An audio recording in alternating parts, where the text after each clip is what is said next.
Hey everyone, I'm JD Sandy. I know quite a few of you. I'm a pro-liberty, lifelong citizen here in Baltimore County, and for the last several years I've been first indirectly and then directly affiliated with the statewide Libertarian political party.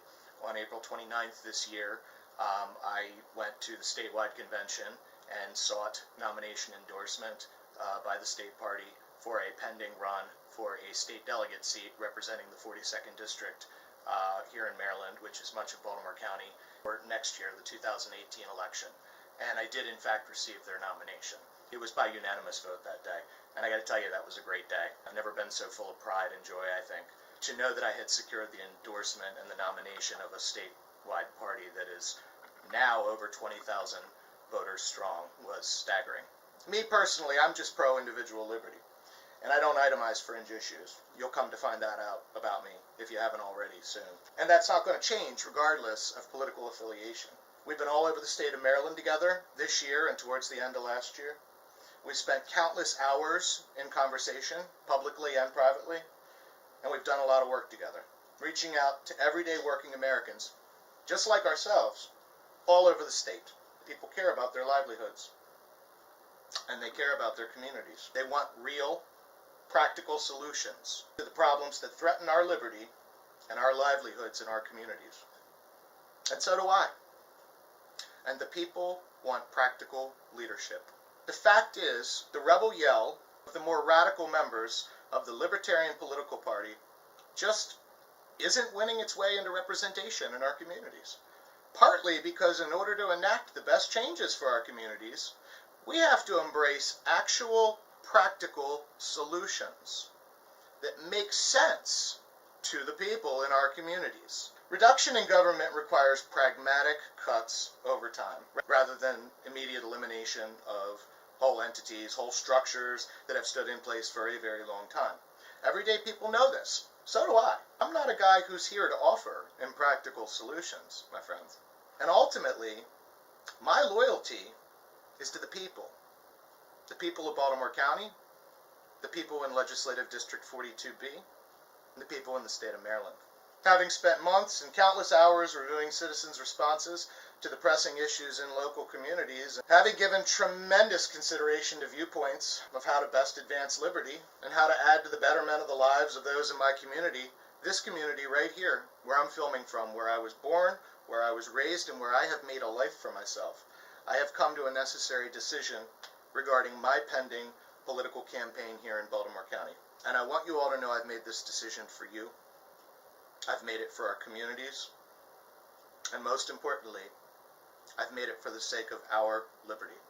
So with humility, with gratitude, with tremendous pride, and with unwavering loyalty to the people of Baltimore County, Maryland, I have proudly made the decision to run with the Republican Party in my pending candidacy for State Delegate District 42B here in Maryland.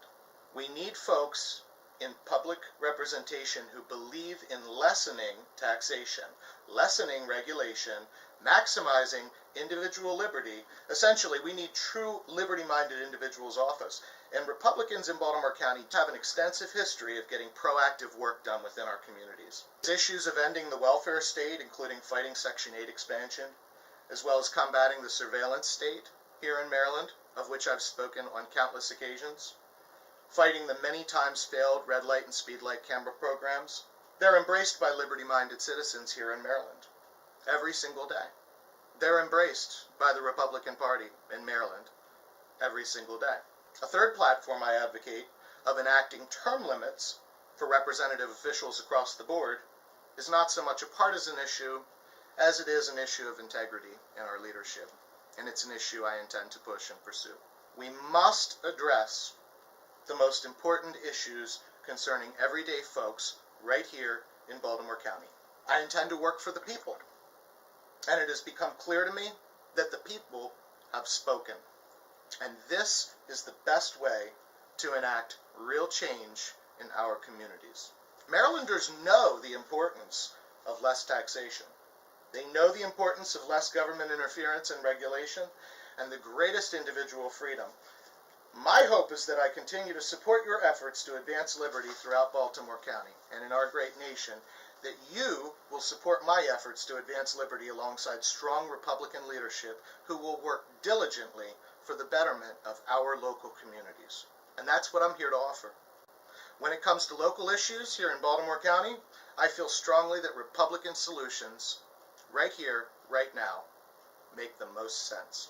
Baltimore County, it saddens me that our community council and our county executive are so far removed that they didn't hear us when they voted against our wishes many, many times recently. Politicians have let us down for years this way. Same old story. Our district needs fresh faces that emerge from the collective community of everyday working citizens. Everyday average Joes who have the best interests of our fellow neighbors and our community in mind. We need folks who aren't hung up on fringe issues that all too often separate liberty-minded citizens from the Republican Party. And most importantly, we need leaders who aren't getting their palms greased by wealthy, big-name donors and dollar signs.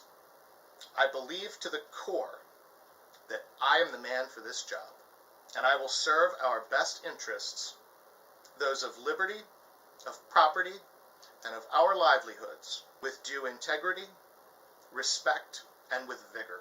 We need folks from humble, middle-class backgrounds who actively participate in community events, who volunteer locally, who work in human services, who know what it is to grow up here, who know what is at stake, who wish to preserve our communities and our property values, who want to return to a way of conscience and responsibility in the way that we treat our neighbors and conduct business with one another in our communities. And we need representation that sets the example by respecting our civil servants, who are so often our very own neighbors. I think you'll find that I fit such a description, and I think you'll find that I serve our community in my everyday life in a variety of facets. We need folks who believe in lessening taxation, lessening regulation, and of course maximizing individual liberty. We need representatives who, unlike our county council or county executive, have recently demonstrated will actually take a stand for legislation against the expansion of Section 8 vouchers being mandated into our communities, which have the potential to negatively impact our property values significantly, and thereby our hard work, years of hard work, and our livelihoods in our community. We need representatives who will fight the surveillance state. The recent reinstatement of red light and speed light cameras on our roadways, which do little more than garner tremendous profits for the government and for the manufacturers and owners of those devices. They're error-prone. There's no actual proof that they provide any sort of public benefit to safety, and the implementation of them has failed the people on multiple occasions in multiple locations throughout our nation, including right here in the state of Maryland. We need to look at our actual terms of public representation, and we need to look at how term limits for those in seats of public office benefit the citizens of our communities. The Founding Fathers warned against unlimited terms of representation.